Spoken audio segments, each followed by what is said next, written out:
So, rather than have an ambassador who simply wants to have good personal relations with an undemocratic leader and therefore endorses undemocratic things or ignores real problems, it's essential that we stand with moral clarity, even if it makes for an uncomfortable meeting.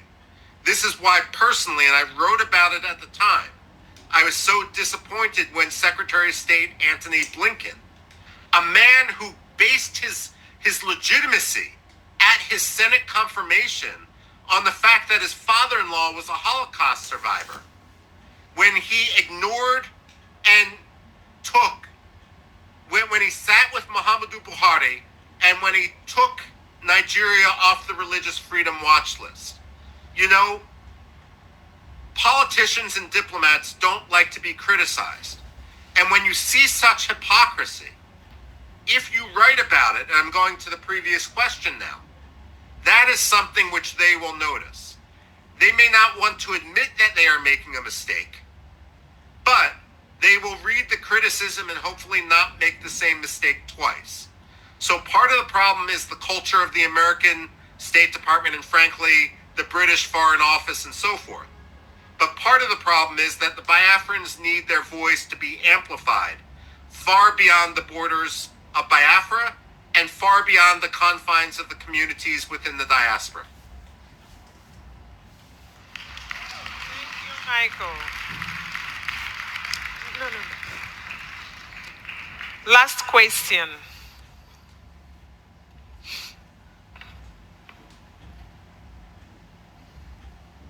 Thank you, Michael. Thank you. Yeah, we really appreciate you.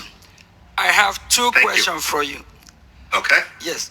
Can you please promise the Biafran people that you will keep exposing the Nigerian government and keep exposing their atrocity, and you do the best you can to write up more, whatever you can, to speed up the release of our leader, Prime Minister Mazi Simon Ekpa, which I call my boss.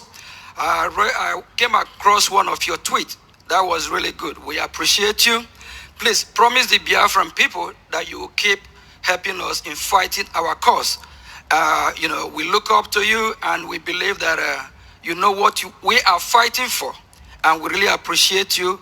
And can Biafran people hear from you, if we hold you accountable with your word that you will always be with us? Yes. The short answer is yes. The longer answer is the American Enterprise Institute is a nonprofit. I am given the authority to write about whatever I want. There is no pay to play. I am not a lobbyist. I accept no money for my writing. I write based on the principle of what I see, with an effort driven only by me to pursue and to try to change American policy to what I believe would be more just. And therefore, when it comes to me, you don't need to worry about any contract running out or anything like that. That's not why I'm involved. And again, I will never accept any money from a Nigerian. I will never accept any money from a Biafran. I will never accept any money from a lobbyist. I'm doing this because it's right, and therefore I will continue to do it. It's a publisher-perished world for an academic, and I'm hooked on the Biafran cause. Thank you very much.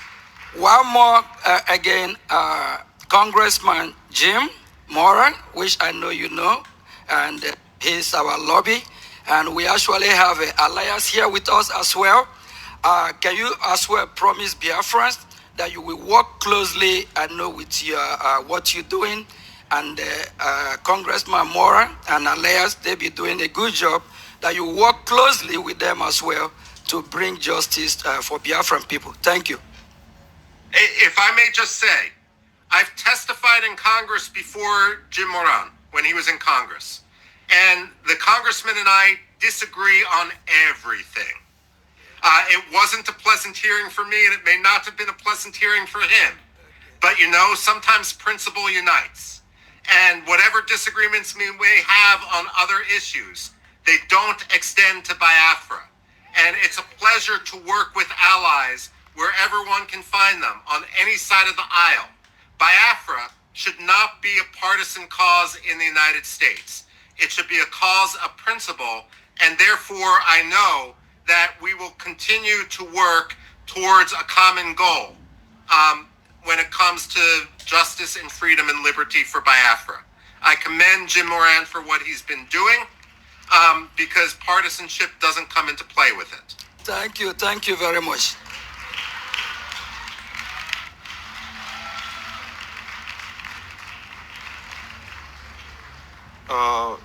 Mr. Robin, thank you very much for your commitment in putting the truth out there to the public. On behalf of the Prime Minister, as the government representative in Europe, and I also live in Finland here, in your own words, what would you tell the Finnish authorities right now in regards to the allegations of incitement by our Honorable Prime Minister? You know, Finland's got to be on the right side of history. Finland especially should live up to its status, its claim as being the freest country on earth. That's what Freedom House ranked it as. And right now they're endangering their status. I should note that this isn't just a Nigeria-Finland issue. When there was an argument, when there was an effort for Finland and Sweden to join NATO, Turkey tried to blackmail both, but mostly Sweden, in order to betray Kurds, and Kurdish dissidents and Kurdish free speech in Sweden, in order to get Recep Tayyip Erdogan to drop his objection to Sweden's accession to NATO. And in the end, Sweden betrayed its principles. And Recep Tayyip Erdogan, while he allowed Sweden in NATO, gratuitously humiliated Sweden. Finland should not allow itself to be gratuitously humiliated by a country that violates religious freedom, by a country that violates democracy, by a country that has been guilty of genocide. Finland must be better, and they must recognize that they should not be an arm of transnational repression.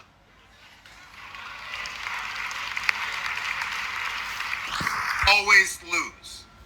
The fact of the matter is, Nigeria lost Biafra in 1967. They may have won the war temporarily, but they permanently lost Biafra.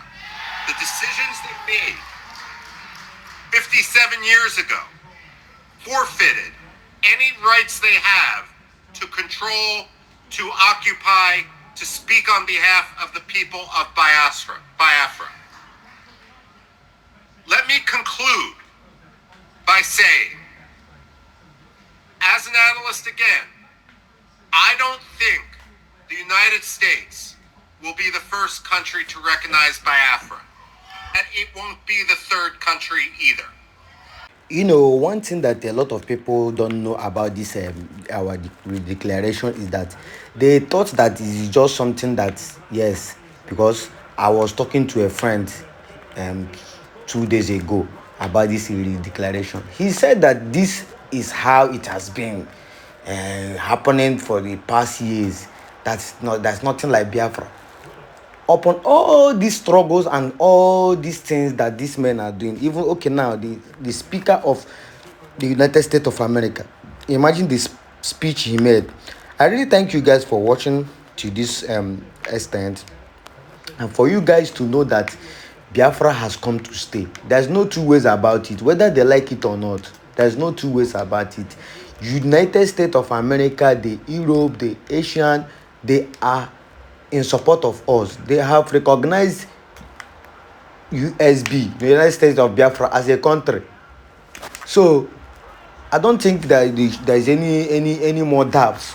Nigeria have lost it, yes, that's just it.